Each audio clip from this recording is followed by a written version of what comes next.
해독 주스에 대한 영상이 종종 눈에 띕니다. 해독 주스 또는 디톡스 주스라고도 불리기도 하는데요. 이름 그대로 체내의 독소를 몸 밖으로 배출하는 데 도움을 주는 주스라는 의미입니다. 누가 만든 이름인지는 몰라도 이름 한번 잘 지었네요.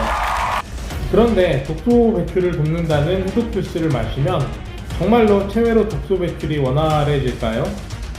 해독, 디톡스, 클렌즈, ABC 주스 등 다양한 이름으로 불리는 해독 주스들. 유튜브 영상에는 의사들과 한의사들까지 과세해서 디톡스 주스에 대한 언급을 하는 장면들을 심심치 않게 목격할 수 있습니다.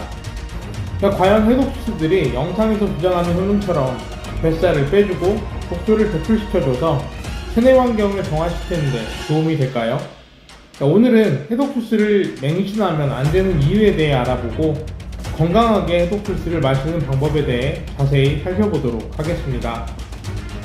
구독과 좋아요, 알림 설정까지 부탁드려요. 안녕하세요. 올바른 의학 정보를 알기 쉽게 알려드리는 헬스 부스터입니다. 여러분들 가운데 해독 주스를 드시면서 디톡스를 시도해 보신 분 있으신가요? 유튜브나 블로그, 인스타그램 등을 보면 각양각색의 디톡스 주스를 소개하면서 저마다의 효능을 강조하는 컨텐츠들을 자주 접하게 됩니다. 그 영상에서 언급하는 효능들을 보다 보면 나에게 꼭 필요한 주스일 것 같고, 나도 그 주스를 마시면 독소가 배출되면서 건강이 회복되고 몸 상태가 좋아질 것 같고, 그 주스를 홍보하는 인플루언서나 모델들처럼 독소와 지방이 제거되면서 예쁘고 날씬한 몸매를 갖게 될 수 있을 것 같은 착각에 빠지게 됩니다. 정말 해독 주스를 마시면 독소가 배출되고 지방이 분해되어서 건강이 회복되고 예쁘고 날씬한 몸매를 갖게 될까요? 결론부터 말씀드리자면 해독 주스를 마시면 독소 배출에 도움이 될 수도 있고 반대로 독소가 쌓일 수도 있습니다. 독소를 체외로 배출하는 것은 해독 주스의 능력이 아니기 때문이죠. 인체에서 독소를 몸 밖으로 배출하는 기능은 인체가 가지고 있는 고유의 능력일 뿐입니다. 해독 주스는 인체 고유의 해독 기능을 자극하는 아주 약간의 역할을 할 뿐이죠. 물론 나에게 잘 맞을 때의 이야기지만요. 인체에서 음식물을 섭취하여 에너지원을 소화, 흡수하는 과정에는 반드시 불필요한 찌꺼기들이 발생합니다. 인체는 매우 효율적으로 천연물을 섭취해서 에너지를 수출한 다음 불필요한 찌꺼기들을 몸 밖으로 배출시키는 시스템이 매우 정교하게 작동되고 있습니다. 해독 및 디톡스 기능은 인체가 가지고 있는 고유의 기능이란 말이죠. 대표적인 해독기관인 간에서는 음식물을 통해 흡수한 영양분에 불필요한 독소들을 걸러내는 기능을 담당하고 있습니다.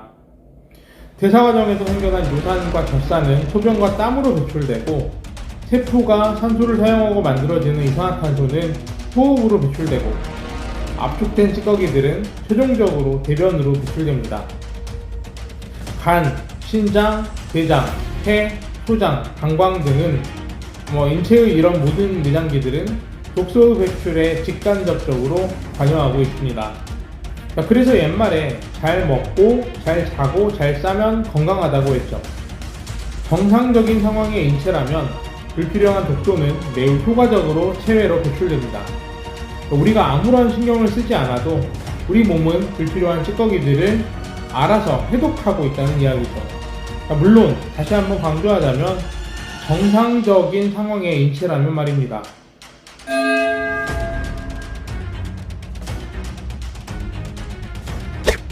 하지만 인스타그램이나 유튜브의 해독 주스 컨텐츠를 보고 여러분들의 마음속에서 저 해독 주스 나도 먹어보고 싶다는 생각이 들었다면 앞에서 언급한 인체의 해독 기능에 문제가 생겼다는 것을 의미합니다. 자꾸 지방이 늘어서 고민이신 분, 입에서 입냄새가 심하게 나는 분, 배변에서 악취가 심하게 나는 분, 자도 몸이 피곤한 분, 몸이 자꾸 붓고 무거운 분, 소변이 시원하게 나오지 않는 분, 변비가 심하거나 쾌변이 안 되는 분, 소변에서 거품이 많이 발생하는 분. 이러한 증상들이 체내의 독소가 원활하게 배출되지 않아서 발생하는 증상들이죠.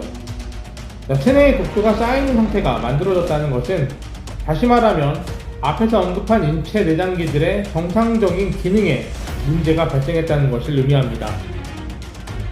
음식물을 먹고 소화흡수시키는 과정상에도 문제가 발생했고, 소화흡수 후에 찌꺼기를 배출시키는 과정에도 문제가 발생한 거죠. 이러한 현상을 한마디로 표현하자면 항상성이 무너졌다라고 표현할 수 있습니다. 쉽게 말해 자율신경계와 내분비계의 협조를 통해 인체의 기능을 정상적으로 유지하는 자동 정상화 장치가 고장나면서 음식물의 소화흡수에도 문제가 발생했고 찌꺼기를 배출하는 기능에도 문제가 발생한 상태입니다. 자동 정상화 장치인 항상성이 무너지기 시작했기 때문에 이제 인체는 다양한 문제점들이 동시다발적으로 나타날 수 있는 최적의 조건이 갖춰지게 된 거죠. 그런데 고닥 해독 주스 한 잔이 인체의 무너진 항상성을 완전히 회복시켜서 불필요한 찌꺼기들과 독소들을 체외로 배출시키는 것이 가능하다고 생각하시나요? 단언컨대 마시기만 하면 체내의 독소를 매우 효과적으로 몸 밖으로 배출시킬 수 있는 주스를 개발한다면 그 사람은 노벨 생리의학상을 줘야 합니다. 주스 한 잔으로 인체의 무너진 항상성을 회복시키는 엄청난 연구 성과를 이뤄낸 사람이니까요. 한마디로 시중에 알려진 해독 주스가 인체의 독소를 몸 밖으로 배출하는 데 있어 담당하는 역할은 매우 미미하다입니다. 물론 그렇게 말씀하시는 분들도 있겠죠. 저는 해독 주스 마시고 살이 빠졌는데요. 저는 해독 주스 마시고 붓기가 빠졌어요. 저는 디톡스 후에 피부가 좋아졌어요. 하지만 이런 효과는 해독 주스 그 자체의 능력이 아닙니다. 해독 주스를 구성하는 천연물들이 그 사람의 체질에 잘 맞았을 뿐입니다. 반대로 똑같은 주스를 마셨는데 오히려 다양한 부작용들로 고생하는 사람도 있습니다. 이제 우리는 해독 주스의 환상에서 벗어나야 합니다.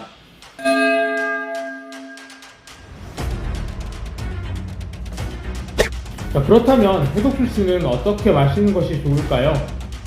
가장 먼저 나에게 꼭 맞는 해독 주스를 찾아야 합니다. 아무리 좋은 음식이라도 내 체질에 맞지 않으면 오히려 독소로 작용하게 됩니다. 홍삼, 하수오, 석류, 오메가3, 비타민, 알로에 등 사람들이 많이 찾는 건강 있는 식물도 잘 맞는 체질이 있는 반면 오히려 부작용을 호소하는 체질도 있죠. 해독 주스도 똑같습니다. 먼저 자신의 체질을 정확히 알고 자신의 체질에 잘 맞는 해독 주스를 골라서 드시는 것이 좋습니다. 다음으로 자신의 체질에 잘 맞는 해독 주스를 골랐다면 클렌즈 기간 동안에는 다른 음식물의 섭취를 제한하고 해독 주스와 물만 섭취하는 것입니다. 몸에 독소가 쌓여있는 상태인 분들은 대부분 평소에 자기 자신의 체질에 잘 맞지 않는 음식을 즐겨 드셨을 확률이 매우 높습니다. 평소에 안 맞는 음식만 먹으니 먹는 음식마다 인체에서는 독소로 작용하는 것이죠. 따라서 독소를 원활하게 배출하고 싶다면 반드시 평소에 드시는 음식을 완전히 중단하고 해독 주스와 물만 드시는 것이 좋습니다. 마지막으로 인체는 공복의 상태일 때 독소를 체외로 원활하게 배출한다고 합니다. 따라서 독소를 효과적으로 제거하고 싶다면 디톡스 프로그램 시에도 간헐적 단식을 적용하면 좋습니다. 해독 주스는 8시간 이내에 섭취하고 나머지 16시간 동안에는 물을 제외한 다른 음식물의 섭취는 완전히 중단하는 것입니다. 이 3가지 원칙이 잘 지켜진다면 디톡스 프로그램은 매우 효과적으로 건강 회복과 지방 제거에 도움이 될 수 있습니다. 오늘은 해독 주스에 대해 살펴봤습니다. 인체의 불필요한 독소를 배출하는 기능은 해독 주스의 능력이 아니라 우리 몸이 태어날 때부터 가지고 있는 인체 고유의 기능임을 다시 한번 강조하면서 오늘 영상 이만 마치도록 하겠습니다. 오늘 영상 많은 도움 되셨나요? 구독과 좋아요, 알림 설정 잊지 마시고 꼭꼭 눌러주시고요. 저는 다음 시간에도 더 유익하고 알찬 내용으로 찾아뵙겠습니다. 시청 감사합니다. 구독과 좋아요, 알림 설정까지 부탁드려요.